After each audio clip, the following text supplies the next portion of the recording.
राधा का जन्म एक अत्यंत गरीब परिवार में हुआ। उसके पिता सब्जी बेचते थे और माँ दूसरों के घरों में काम करती थी, लेकिन घर में हमेशा कान्हा की गूंज रहती। कान्हा, आज पिताजी को ज्यादा कमाई नहीं हुई, इसलिए माँ बची हुई सब्जियाँ बनाई हैं। मेरे साथ हो तो ये भी अमृत है।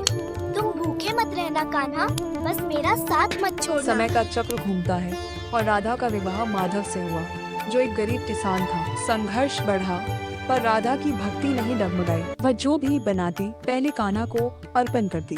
राधा और माधव ने कड़ी धूप में मेहनत की। राधा अक्सर खेतों में काम करते समय गुनगुनाती, कान्हा, मेरे बच्चों की बुद्धि और भाग्य तुम्हारे हाथ में है। सालों बाद कान्हा की कृपा और माता पिता के परिश्रम से आकाश और राहुल बहुत पढ़ लिख गए। आज वे बड़े शहर के आलीशान बंगले में रहते हैं। घर में सुख सुविधाएं हैं, लेकिन राधा का मन आज भी अपने पुराने कान्हा की सेवा में ही रमता है। एक दिन आकाश ऑफिस के लिए तैयार होकर भाग रहा था।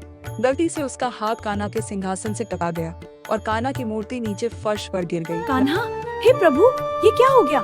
राधा ने तुरंत कान्हा को गोद में उठा लिया। उसकी आंखों से अविरल आंसू बह रहे थे। वह मूर्ति के अंगों को ऐसे सहला रही थी जैसे किसी जीवित व्यक्ति को चोट लगी। आकाश, जल्दी डॉक्टर को बुला।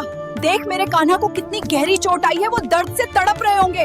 जल्दी कर बेटा। आकाश जानता था कि उसकी माँ के लिए कान्हा सिर्फ एक मूर्ति नहीं, बल्कि इस घर के सबसे बड़े सदस्य हैं। उसने माँ से कोई बहस नहीं की, न ये कहा कि ये तो पत्थर है। हेलो डॉक्टर, इमरजेंसी है, आप प्लीज तुरंत घर आइए। माँ बहुत परेशान है, कान्हा को चोट लगी है।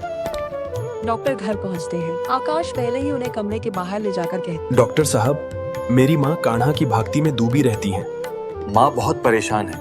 उनके मन की शांति के लिए आप बस जांच करने का नाटक कर दीजिएगा, ताकि उन्हें तसल्ली मिल जाए।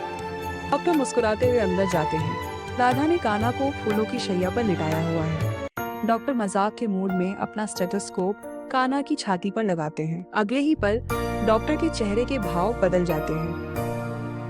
ये असंभव है, ये कैसे हो सकता है?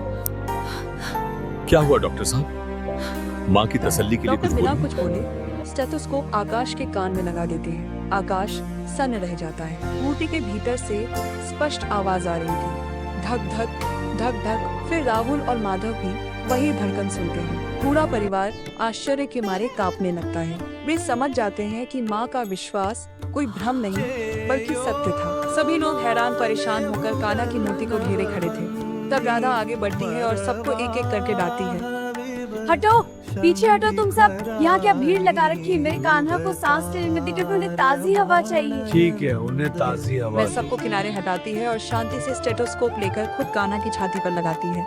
वह कुछ क्षण धड़कन सुनती है। उसके चेहरे पर कोई आश्चर्य नहीं है, बल्कि एक गहरी शांति है।